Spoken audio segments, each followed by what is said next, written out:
Good evening, everyone. Thanks so much for tuning in to Good News on Entertainment tonight. I am your host, Carley Boyette, joining you from my home studio tonight. Hey, we have a great show for you. A little later in the show, we're going to tell you about a fun new movie coming to theaters that the whole family is going to love and laugh together. And then I also check in with one of the most well-known Southern gospel singers, Ernie Haase, as we find out what Ernie Haase and Signature Sound have coming up in the next couple of months. But first tonight, a look at a new movie coming to theaters September 18th and 19th, Route 60, The Biblical Highway.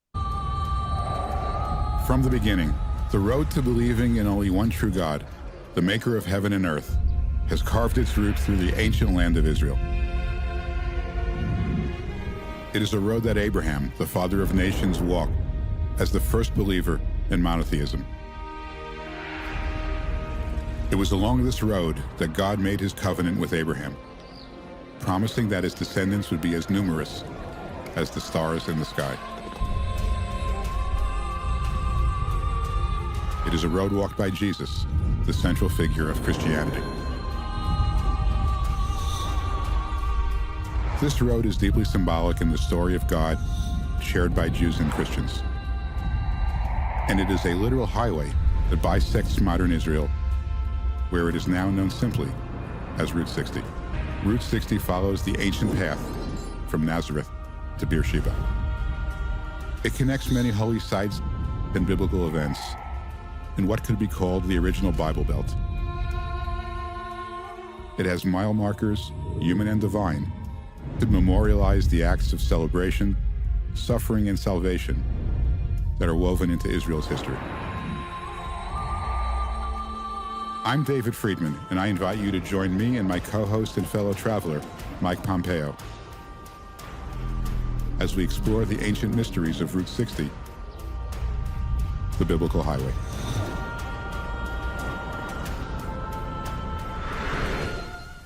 Well, what an honor now to have Ambassador David Friedman join me today to talk about this new film that, man, great job. And I'm so excited for people to see this. And I want to maybe first start with, as people are always on kind of different walks of faith and their journeys and maybe what they know of the Old Testament and the biblical history, you know, who did you guys kind of shoot this for? Who was the aim when you were putting this timeline together and really showcasing this, you know, as you call it, the biblical highway?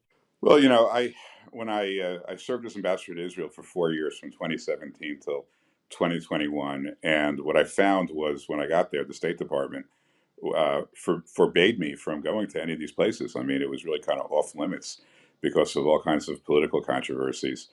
And I refused to accept that restriction. Thank God the president supported me, and I started traveling around to places in what we refer to as Judea and Samaria.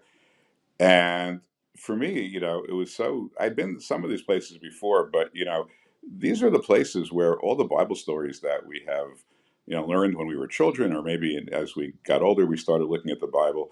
This is where they all took place. I'm talking about, from Abraham, Isaac, Jacob, King David, King Solomon, Jesus, the apostles. I mean, it's all on this road that kind of bisects Israel, and either on the road itself or within a kilometer or two in any direction, you have these extraordinarily moving, inspirational stories that are not just stories. I mean, they're really the events that informed our founders as to how to create this great nation in America, and of course in Israel as well. I wanted people to see it, and I know, if I had a hard time going there, and I was the U.S. ambassador to Israel, with a full security detail and VIP status, imagine how hard it is for other people to go. And I wanted people to see it because it really brings the Bible to life, and it's so much more than reading a book. Reading a book is important, and the Bible sells, I think, 2,500 copies an hour to this day. It's still the most popular book in the world, but there's something very powerful about being there and walking in the path of our great biblical heroes. Well, and that's my thought, is what I'm learning the older that I get, and how important context is. And I think so many of us now are visual learners. It's just kind of the era that we are in now. And there's so many of us, I think, like myself, that have dreams. I picture myself there one day. It's on my bucket list.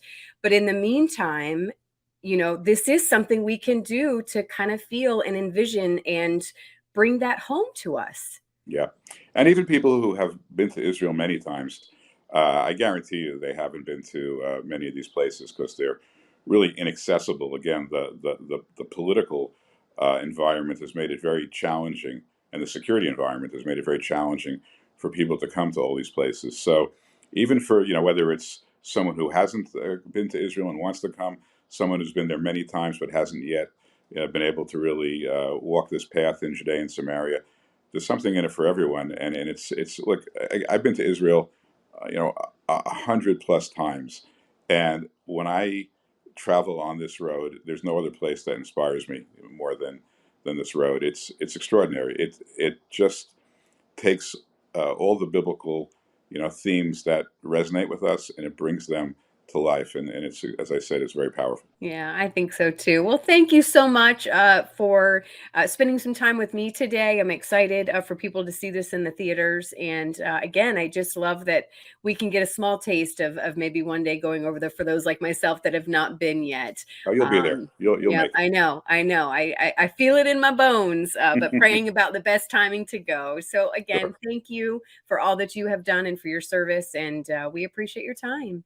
Thank you, Carly. Pleasure being Thank with you. you. Okay, now time to check in with Southern gospel artist Ernie Haase. Well, I promised the Lord if He set me free, I wanna cross over to see my Lord. I'd go until I find where the end might be. I wanna cross over to see my Lord. Well, one day I was walking along. I wanna cross over to see my Lord. I know I heard a voice, but I saw no. Well, Ernie, it is such an honor to get some time with you and hear about everything that God is doing in your life right now, which I just think is so interesting with this anniversary album, how we can celebrate what God's doing and kind of the future, but this is also a chance to look back and see what God has Mm. done and what He is still doing with this music. That's right, Carly. Hey, and thanks for the opportunity to share on your platform. Really, I do appreciate it.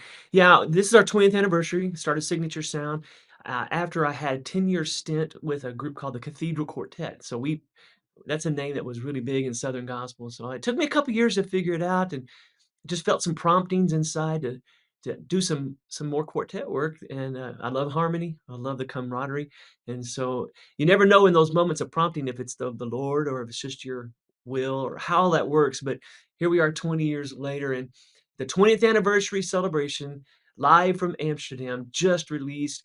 And when I say 20th anniversary, we're celebrating 20 years of God's faithfulness in us and through us with these songs. So this is so interesting because you and the groups, I mean, millions of views on YouTube. I mean, they're just crazy. But this album and this celebration, it's not visual. And I loved what you were telling me before we got started that there's purpose in that. Yeah, I think with Signature Sound, we have been such a visual group, and with the advent of YouTube and everything, most people can't hear it unless they see it. But in my heart, the records that captured my imagination as a kid were live recordings, and some gospel, some pop, but it was those live recordings, and there were not video. So my mind the spirit took it and made it what it was supposed to be for me. So I told my producer, I said, "Hey, if we're gonna do this, um, I don't want to do a video. I want to go and put a big symphonic sound to it, and I want to do it in Amsterdam because that is one of the most electric crowds we've ever sung to." And we were able to capture it. And there was a lot of technical difficulties. You and I had a little bit before we started. Before we got there, the flights were delayed and canceled, and we hadn't not slept the whole night, maybe 2 hours, and we walked in, did a sound check, put on our tuxedos, and hit the stage. And I told the guys after it was over with, I said, "That's gonna be part of the storyline too." Yeah, it's always that challenge that gives the story more depth for you. And so, yeah, we're just so proud how that turned out. And we went a little old school, not only by not doing video, but we've also printed. We just picked them up today. a 2 LP vinyl set of Live in Amsterdam. So, yeah, That's not old school. yeah. That's like the thing now. Like you have to have one of those. I love it. Absolutely. Well, what they Tony Bennett, who just passed away not too long ago, said, "Don't chase, um, a career. Chase great songs, and you'll always have a career." So, I love that, and he also proved what's old becomes new again, and so I feel that with our music. It's been around a long time. The genre has been, and then for Signature Sound, 20 years, but I feel like we're having a rebirth, and, just if I sound a little excited, I am. I've caught my second win. I'm almost 60 now, and, I'm the age my mentors were when I joined the cathedrals. I was 25 and they were 60. And man, I thought they were old. That's not old anymore. Oh, how I know what you mean. I totally understand. Where do you see the future of and I'm one of those that I just love all types of music, and especially Mhm. when you have God at the center of it, when you have the Holy Spirit at the center of it. It doesn't matter what genre it is. It Mm-mm. touches people where they're at, and God uses all of it. I mean, I have He goosebumps does. talking about it now. He does. I mean, during COVID, we recorded um, a love song album. It was just gonna be, 4 or 5 songs for each man dedicating to their wife. It ended up being 29 songs, and it's called Decades of Love. So it's a 2-hour show now where we go out and we sing from 1920 to the present, some of the most memorable love songs. And now, we toured that last fall. Now churches are picking that up, and they're bringing us in February and March of next year to do the Decades of Love because when as my pastor told me, he says, "When you celebrate any facet of God's love, you're celebrating God." And so, there's nothing more sacred than the husband-wife relationship. And in the broken world, we know that there's so many hurtful stories, but, this is our way of taking our voices and our harmony and, lending some life-giving lyrics and music to people. So, you mentioned the second wind. I do think you're gonna need that because it sounds like you and the group there are gonna be tremendously busy over the next couple of months. Kinda plug what you're doing because obviously you're talking about this album, and then you're gonna be, on tour in the fall, and then Christmas is gonna be here, and then you even talked Yes. about what you're doing next year. Yeah, so I think it's always good to have something to look forward to. I mean, that's just healthy, for your mental well-being, and so, yeah, I love my rest, I love my quiet times, but, I'm just thankful that God has given me ideas to keep on keeping on, and so this fall will be the fall tour of the 20th anniversary celebration. We'll don our tuxedos, and we'll come out singing those classic songs, and then it'll lead us right into our Christmas season. We have a show called Jazzy Little Christmas. 2019, we recorded, uh, a jazzy Christmas album, and for a gospel quartet to make the top 10 list of the LA Times as the best Christmas jazz record, that was a pretty big deal. And so we will tour that, take a quick break for Christmas, and then come back next year online, like we're doing right now, on an endeavor we started during COVID called the Friday Night Sing, where we will sing every Friday night for 8 weeks from our living room, singing songs of faith, about a 35-minute program, singing songs of faith, telling stories of faith, telling funny stories, interviewing people, and just capturing the essence of what it means to walk by faith and not by sight and put it to music. As we get ready to wrap up here, what has God shown you? I feel like, I mean, I know this certainly for my life. I feel like we walk through different seasons where God teaches us different things and allows us to kind of absorb different aspects of who He is and what He's shown us. Where is that season for you right now as you do kind of have, man, this resume and all the awards and just so much behind you, but yet there's still so much to come too. Uh, so, 59.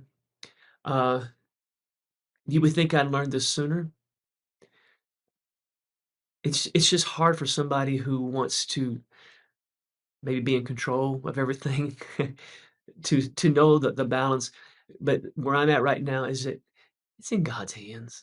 I mean, my flight was canceled yesterday, didn't look like I was gonna make it here tonight, and I just said, "God, this is in your hands." Put me in a city I wasn't supposed to be in, eating in a restaurant I wasn't supposed to be eating in, and talking to people, the Uber driver and the waitress, who after I laid down that night, I'm like, this is exactly where I was supposed to have been. And so no matter what comes my way, I can trust him. He's got this. And even if it wasn't part of the vast eternal plan of God, however that works, he can take any situation and turn it for good for those who love him. That's what the scriptures tell us. So here I am, definitely in the last half of my life, and I'm like learning to just lean back and trust and still work. That doesn't mean you just sit back idly, but still work because I got a work to do, but it's his work. He gave me this calling. He gave me the ideas that I had today that's going to be fleshed out next year. It's all about him, and I can rest while I work. So that's where I'm at right now. I know it sounds like I've got it all together. I have my moments where I get in the weeds and my mind is like heavy, but then the moment between I get in the weeds until I get out of the weeds, Carly, I can honestly say it's getting shorter and shorter. And so Yes. that's the gift of grace right there. Amen. It is. Well, thank you so much for spending some time with me. My And pleasure. I'm going to be praying that you and the guys just really absorb everything that God is wanting to show you, and how He's using you guys as well as you tour. We're going to pray for safety as well. So Thank just you. enjoy it. And again, I know it's going to be a fun ride over the next couple of months. And we just appreciate you being willing and saying, okay, God, use me however Oh, you want to. Let's do it. yeah. He wants that for everybody. It's not just Yeah. Christian vocation. We're all working together to cultivate and to spread his love. And then check out my website. It's just my name, erniehaase.com. Over to see my Lord. Well, one day I was walking along. I wanna cross over to see my Lord. I know I heard a voice, but I saw no one. I wanna cross over to see my Lord. Okay, now we're going to end the show with some laughs tonight because Camp Hideout is coming to theaters September 15th. I got a chance to not only talk with the director, but the CEO of a company called Hire, and they're responsible for getting this film made. Are you ready for the best week of your life?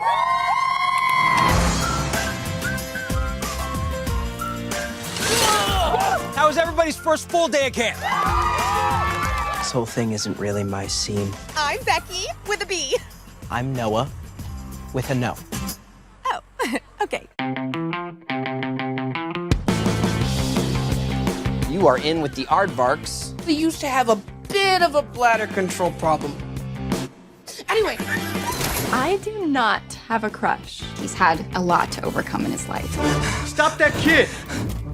A little punk! You know what the judge said after your last arrest. Last chance, blah, blah, blah, whatever.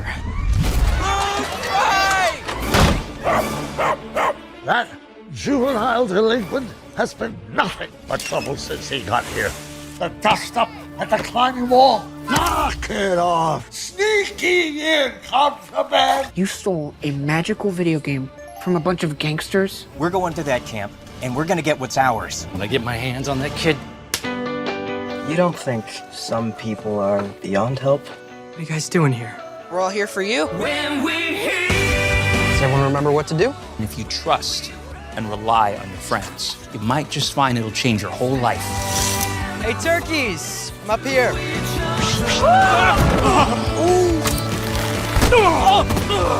We all followed our own path to arrive here in this moment. Think about all of the lives that have turned around here. You've been given a great opportunity by people who care about you.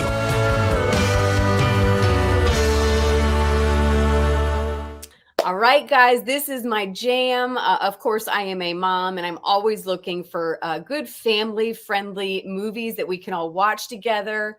And great job, we have one. It's so good. Oh, thanks for having us. Yeah, we had such a good time making it. Yeah, I thank would you so imagine much. so. Sean, let's start with you directing this film, and let's start with the fun of it because it's so fun to watch. I can only imagine how fun it was to direct. Of course, you got all those kiddos in it. I guess talk about from a director's side of things. How easy is it to get all those kids to cooperate and do everything and have food fights, this and that? Yeah. Oh, it's super easy. 11 kids. Yeah, no problem. No, I've got I've got 2 boys of my own. I've got a 10 and 12-year-old, and sometimes getting them to do just anything is like pushing something uphill. So with the 11 kids, it was a challenge, but it was actually easier than I thought it was going to be leading into it, because you look at some of the scenes and like every kid actor are in these scenes, and you could just see them get easily distracted left and right, and all the things that are happening, and they really came to work and do a really good job. And I think the goal and the environment that both Jason and our other producer Phil Glasser did was create a environment where we all could have fun. We would do our jobs, but we had an environment that was fun and exciting. And, I was thrilled to be able to work with so many really good young talent. Well, and let's talk about talent, Jason, before we get to you here, but I do want to talk about the cast because it is so fun. You talk about being, parents and being able to watch with the kids. There's something for everyone. My daughter's a huge A Week Away fan, so she was super excited about that. And then, of course, you got Christopher Lloyd, you got, Back to the Future. I feel like there's some Home Alone similar scenes. I mean, it just merges so perfectly together. It's something for the kids and adults. Yeah, I think the testament of that goes to the script. We had really good screenwriters that put together something that were able to balance the message elements with the comedic elements. And so working with, people like Christopher Lloyd, who's larger than life. And, I've seen like some of the kids in the movie, they were like fangirling over him, just because they love his work. And so to be able to work with somebody with such a history of, great films, and not only just great films, but great family films, was like the icing on the cake for us. And then to have somebody like Corbin Bleu, who, is known for High School Musical, and have him play, the mentor in the movie. And also he was a mentor on set to the younger kids, was incredible. Oh, I love it. All right, Jason, I'm so excited to talk about Called Higher. And this is why I love promoting all these types of movies, because in shows and whatever the case may be, our youth, our communities need this. Media is taking over. It's consuming minds at such a fast rate, and we have to do a better job in keeping up. I know that's why you guys are in it as well, right? I'm going to have to hire you to write our copy and our mission statement, because you hit the nail on the head. Called Higher Studios is a Christian fan-owned movie studio. We're owned by over 5,000 Christians all across the world who have invested $100 or $500 or $10,000, and they actually own stock in the studio, and so they own a part of every project that we do. And so, the goal for the studio was really simple. Let's get a bunch of Christians together. Let's find out what we want to watch. Let's go make it together, and let's go scream about it together. And so, we got to do that with Camp Hideout. One of the very first surveys that we sent out to all of our initial investors was, hey, why did you invest? And the number one reason we got was we want to make movies for kids and our grandkids that they can watch. And so that told us something, right? It told us that you're right? That there's no shortage of content out there that has unbiblical values, that is trying to indoctrinate our kids or teach them certain agendas. And so, instead of just talking about it, we wanted to take action, right? We wanted to go make something that kids could walk away, that the moms could walk away and know that this is safe. They could go to the theaters and have a fun family experience, but those kids are going to walk away and learn biblical values. They're going to be planted with seeds, which is what we're called to do, of the faith. And they're going to have a great time doing it, right? They're going to laugh, throughout the whole movie. And so, so that's the mission of Called Higher. I always say, we didn't build a production company, we built a production community. And our fans and our investors are the whole reason that we're able to do this, right? The grandmother who gave $100 in Wisconsin, and, the plumber who gave $250, in Florida, they're the reason that this came to life. And so what's really exciting about it is, I know when we go to theater September 15th, this will be one of the first movies I've ever made where it wasn't a small group of 2 or 3 people or one investor that did the movie. This represents thousands of people and their commitment and what they put into this. And so that's pretty exciting. So my next question, okay, we want more, like, so we need people in the theater, right, to go see this, because that's the message we need to send, because that, I would imagine, would trickle down to where you can go ahead and start working on the next one. Yeah, absolutely. I mean, there's so many people that would tell you we want family content. We're so upset with what Hollywood is making, right? Well, if that's what you believe, right, then you need to go see this movie, right? You need to support this movie just for that reason, and it's it's great content. It's a great theatrical experience. But that's the way that things are going to change, right? When the theaters and when studios see that family content, good ethical content is successful at the box office, then they're going to start making more of that, right? Because that's what they're in it for. And so, I think that's a way that we can go and support and really change culture one movie ticket at a time. Let's talk about before we end here, because what I love about what movies and TV shows, which we touched on it a little bit, but it can provide launching points for conversations that I think as a mom, I totally get, where sometimes we just need a little help of starting the conversation with our kids, with our grandkids. So what's the message here? What are we hoping that, families can kind of discuss, friend groups can discuss together? I think for me, it kind of goes back to the Bible verse that says, what's the number one commandment? And he says, love God with all your heart, but then love your neighbor as yourself. And so, what I hope kids take away from this is, well, granted, there's going to be a kid at school who may be a little different, who's a little abrasive, maybe even with some would call him a bully. But more than likely, it's not his fault, right? He's from certain circumstances, or he just had a bad day, or from a bad situation. And so I hope kids can take away a lesson, right? They probably shouldn't go build a booby trap and, get the counselor and do all of that. So just a disclaimer, kids, don't do that. But on a micro level, they can sit with them at lunch, right? They can extend and build a bridge, and they can try to become friends with that person. And so I hope kids take something away from the movie and then just go apply it in their everyday lives. Absolutely. All right, gentlemen, job well done. I am so excited for this to be in theaters and for more families to see it. And then I'm even more excited because after it has a successful trip in the theaters to see what comes after that. So thank you so much for your time. I really appreciate it, and all your hard work and good content like this. Well, we appreciate you and everything you're doing too. So yeah, thank you so much for having us. I got him, Charlie! Again, Camp Hideout is going to be in theaters September 15th. I hope you enjoyed tonight's show. I know we had a little something for everyone. I'm Carley Boyette, and I look forward to seeing you right here next week on your Christian Television Network.